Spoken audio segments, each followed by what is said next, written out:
Hello, my name is Jossy and I'm a Christian relationship coach. Today I want to speak to you about soul ties. Soul ties. Like we all know, man is a spirit that has a soul and lives in a body.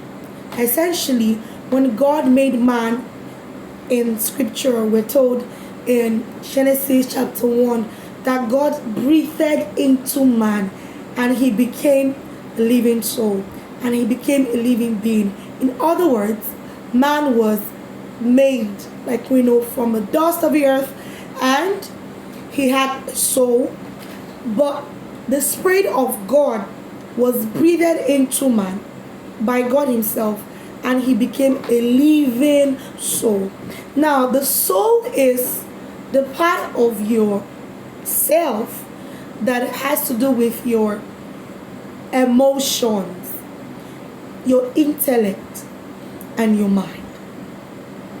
What are soul ties?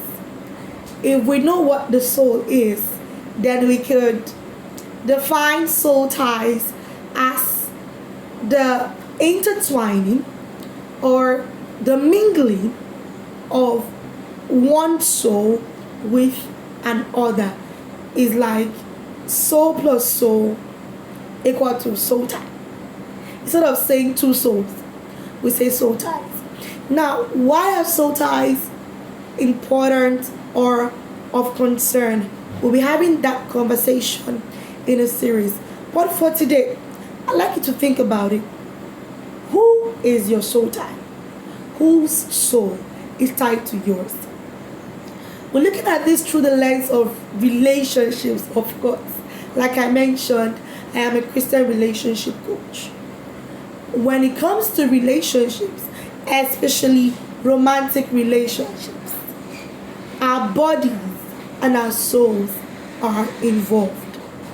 And interestingly, without knowing, a part of your soul is usually given when you say you love someone or you are invested in someone.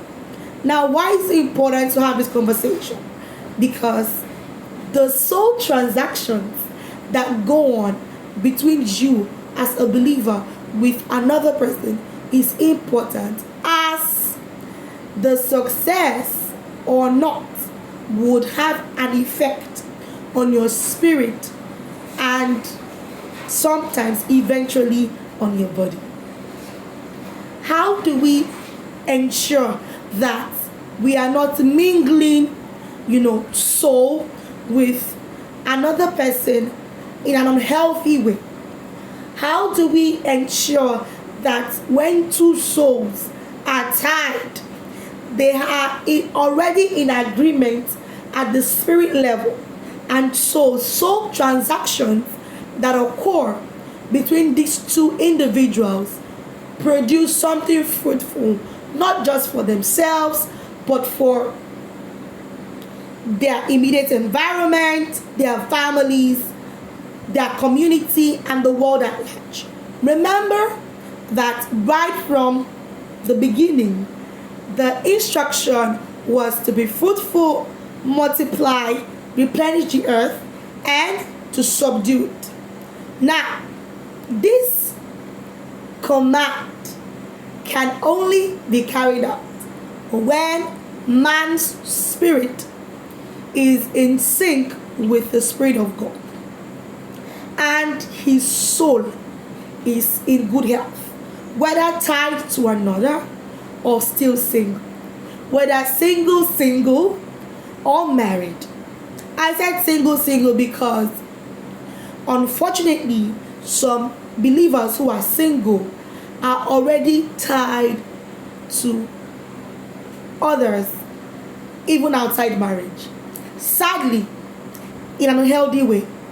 Sometimes they don't even know that some soul transactions have occurred.